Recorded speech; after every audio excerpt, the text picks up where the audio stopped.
अस्सलाम वालेकुम दोस्तों। आज हम बात करेंगे वर्क प्लेस पर मौजूद शोर और वाइब्रेशन के ख़तरात के बारे में। शोर और वाइब्रेशन जो अक्सर हमारी काम करने की जगह पर पाए जाते हैं, सेहत के लिए संजीदा मसाइल पैदा कर सकते हैं। शदीद शोर कानों की समात को नुकसान पहुंचा सकता है, जबकि मुसलसल वाइब्रेशन मुख्तलिफ जिस्मानी मसाइल का सबब बन सकती है। शोर और वाइब्रेशन के असरात से बचने के लिए हिफाजती इकदाम अपनाना ज़रूरी हैं। मुनासिब हिफाजती सामान का इस्तेमाल आपकी सेहत को महफूज रख सकता है।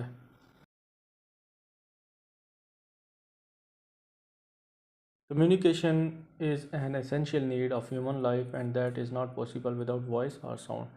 कम्युनिकेशन यानी कि मवासलात इंसानी ज़िंदगी की एक लाजमी ज़रूरत है और ये बग़ैर आवाज़ के या बग़ैर साउंड के मुमकिन नहीं है।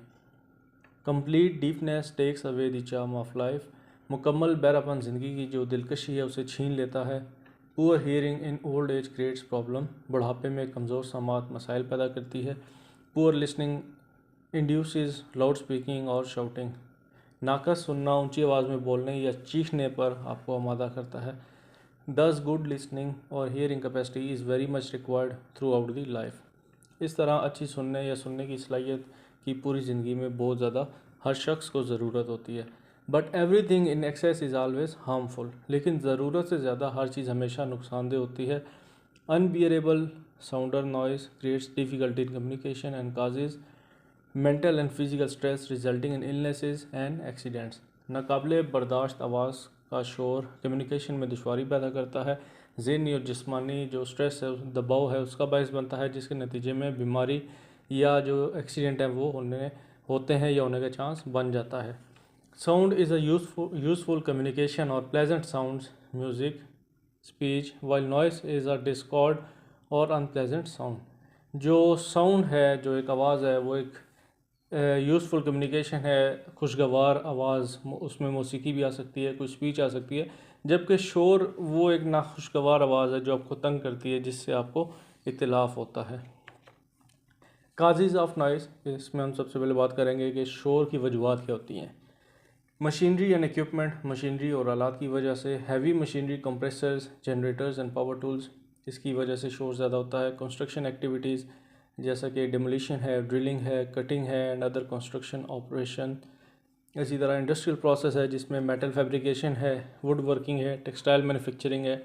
ट्रांसपोर्टेशन अगर आप लें, उसमें हमारी व्हीकल्स आ जाएंगी, trains, aircraft near the work place, जो अगर कोई ऐसा स्टेशन हो तो। इलेक्ट्रॉनिक डिवाइसेस जैसे computer, printer and HVAC system वगैरह। हैज़र्ड्स ऑफ नॉइस, शोर के जो ख़तरात हैं वो क्या होते हैं।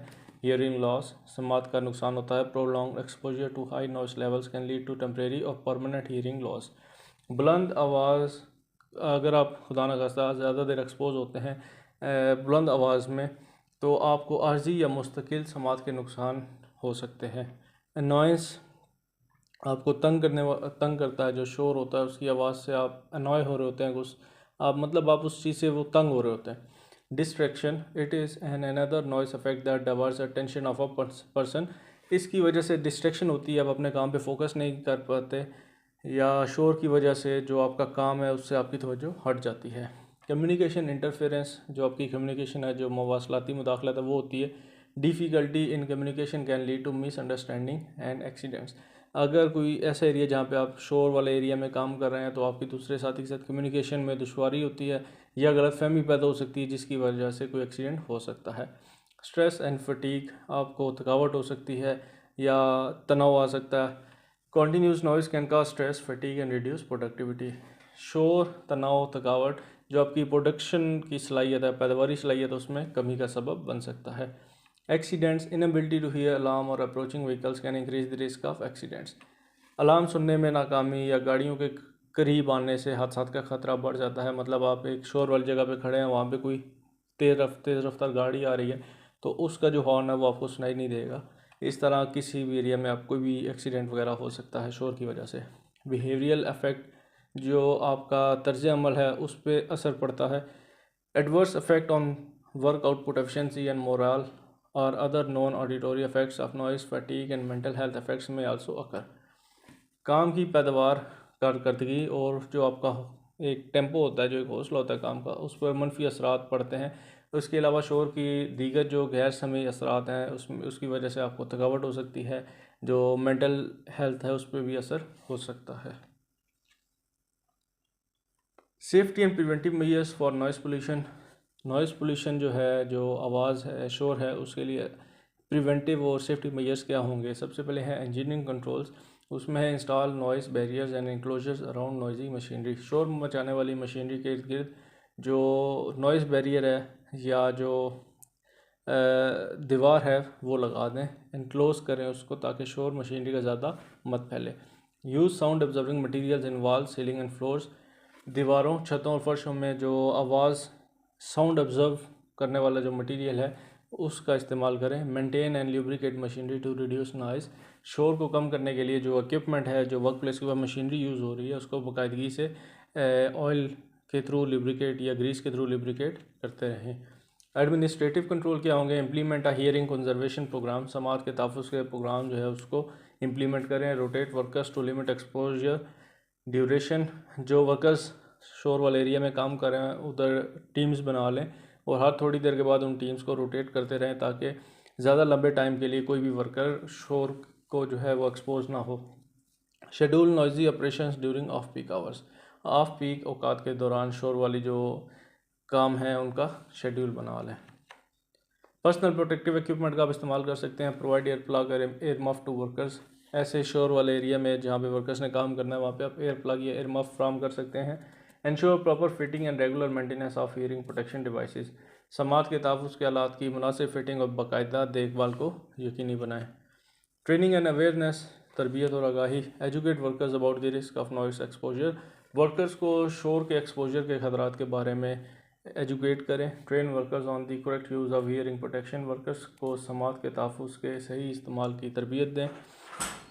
Train workers on the correct use of hearing protection. Workers को समात के तहफ़्फ़ुज़ के जो सही इस्तेमाल है उसकी तरबियत ये जो हियरिंग प्रोटेक्शन है उसका करेक्ट यूज़ के बारे में उन्हें बताएं। Conduct regular hearing test to monitor workers hearing health. Workers की समात की सेहत की निगरानी के लिए बाकायदा जो समात के टेस्ट हैं वो करवाएं। Causes of vibration. वाइब्रेशन के ऊपर थोड़ी बात करते हैं कि वाइब्रेशन किसकी वजह से पैदा होती है। इसमें इंडस्ट्रियल इक्विपमेंट आ जाएगा, जैसे कि ड्रिल्स हैं, ग्राइंडर्स हैं या मिलिंग मशीन्स हैं। कंस्ट्रक्शन टूल्स हैं जिसमें जैक हैमर है, पाइल ड्राइवर है एंड कंपैक्टर है। व्हीकल्स में हमारे पास फोकलिफ्ट आ जाएगा, ट्रक और other heavy vehicles. Hand held tools, Sanders जैसे कि चेनसा या न्यूमेटिक टूल्स, उसकी वजह से भी काफ़ी वाइब्रेशन जनरेट होती है। बिल्डिंग सर्विस में जैसे एयर कंडीशन यूनिट्स या कोई हीटिंग सिस्टम है। हैज़र्ड्स क्या है वाइब्रेशन के? Hand arm vibration syndrome, HAVS जिसे हम कहते हैं, caused by the use of vibration tool leading to damage in hands and arms. जो ऐसे टूल्स जो ज़्यादा वाइब्रेशन पैदा करते हैं उनके इस्तेमाल की वजह से हाथों और बाजुओं को नुकसान होता है। होल बॉडी वाइब्रेशन, WBV जिसे हम कहते हैं, एक्सपोजर थ्रू स्टैंडिंग और sitting on vibrating surfaces affecting the entire body. ऐसी कोई मशीन या ऐसी कोई सरफेस जिसके अंदर वाइब्रेशन हो रही है उसके ऊपर आप खड़े हैं या बैठे हैं और ज़्यादा देर के लिए आप एक्सपोज हुए हैं तो पूरे जिस्म को वो वाइब्रेशन मुतासिर करती है। मस्कुलोस्केलेटल डिसऑर्डर, पट्ठों की खराबी। Chronic vibration can lead to back pain, joint issues and other musculoskeletal problem. जो क्रोनिक वाइब्रेशन है, दायमी जो वाइब्रेशन है, कमर के दर्द, जोड़ों के मसाइल और दीगर जो आज़ा हैं उनके लिए मसाइल का बाइस बन सकती है। सर्कुलेटरी प्रॉब्लम, जो दौरान खून का जो एक सर्कुलेटरी निज़ाम है उसके लिए मसाइल पैदा होते हैं। Vibration can cause circulatory issues such as white finger disease. Vibration की वजह से जो खून है वो प्रॉपर अपने मसल्स तक, अपने टिश्यूज़ तक नहीं पहुंच सकता, जिसकी वजह से काफ़ी मसाइल पैदा होते हैं, जैसे कि आपकी उंगलियों में सफ़ेदपन आ जाता है। सेफ्टी एंड प्रिवेंटिव मेजर्स क्या होंगे वाइब्रेशन की रोकथाम के लिए? इंजीनियरिंग कंट्रोल है सबसे पहले हमारे पास, जिसमें use vibration damping material and mount on equipment. जो वाइब्रेशन है उसके एक्सपोजर को वाइब्रेशन डंपिंग मटेरियल का इस्तेमाल करें और उसको जो इक्विपमेंट है उन पर नस्ब करें। Design ergonomic tools and work station to minimise vibration exposure. Vibration के एक्सपोजर को कम से कम करने के लिए एर्गोनॉमिक टूल्स और वर्क स्टेशंस को बाकायदगी से जो वहाँ पे आपका एर्गोनॉमिक है उसको डिज़ाइन करें। जो एर्गोनॉमिक टूल्स हैं उनको आपने डिज़ाइन करना है। Maintain equipment to ensure smooth operation, जो आपका इक्विपमेंट है वो हमेशा अच्छी हालत में होनी चाहिए, अच्छी गुड कंडीशन में होना चाहिए, ताकि जो उसका ऑपरेशन है वो स्मूथ रहे, हमवार रहे। और हमेशा जो मशीन है, जो इक्विपमेंट है, वो कॉम्पिटेंट लोगों ने ही चलानी है। एडमिनिस्ट्रेटिव कंट्रोल्स क्या होंगे? Limit the time workers are expose to vibration, workers के वाइब्रेशन के सामने आने वाले वक्त को जो है लिमिटेड करें, महदूद करें। Rotate task to reduce continuous exposure, मुसलसल एक्सपोजर को कम करने के लिए जो टास्क है उनको आपस में रोटेट करते रहें। Monitor and assess vibration levels regularly, बाकायदगी से वाइब्रेशन की सतह की निगरानी करें और उसका जो असेस है, जो अंदाज़ा है, वो करते रहें। पर्सनल प्रोटेक्टिव इक्विपमेंट फ्राहम करें। Provide anti vibration gloves to workers, workers को एंटी वाइब्रेशन जो ग्लव्स हैं, दस्ताने हैं, वो फ्राहम करें। Ensure proper ergonomic design of tools to reduce hand arm vibration, हाथ या बाजू के वाइब्रेशन को कम करने के लिए टूल्स के मुनासिब एर्गोनॉमिक डिज़ाइन को यकीनी बनाएं, जैसे ऊपर जिक्र किया। ट्रेनिंग एंड अवेयरनेस, अपने वर्कर्स को तरबियत और आगाही दें। Educate workers about the hazards of vibration exposure, अपने वर्कर्स को वाइब्रेशन के एक्सपोजर के ख़तरात के बारे में एजुकेट करें। Train workers on the proper use of maintenance of tools, workers को औजारों के सही इस्तेमाल और उनकी देखभाल की तरबियत दें। Promote good posture and grip techniques to minimise the vibration impact, vibration के असर को कम करने के लिए अच्छी जो टेक्निक है, जो अच्छी एक गिरफ्त है, उसको फ़रोग़ दें।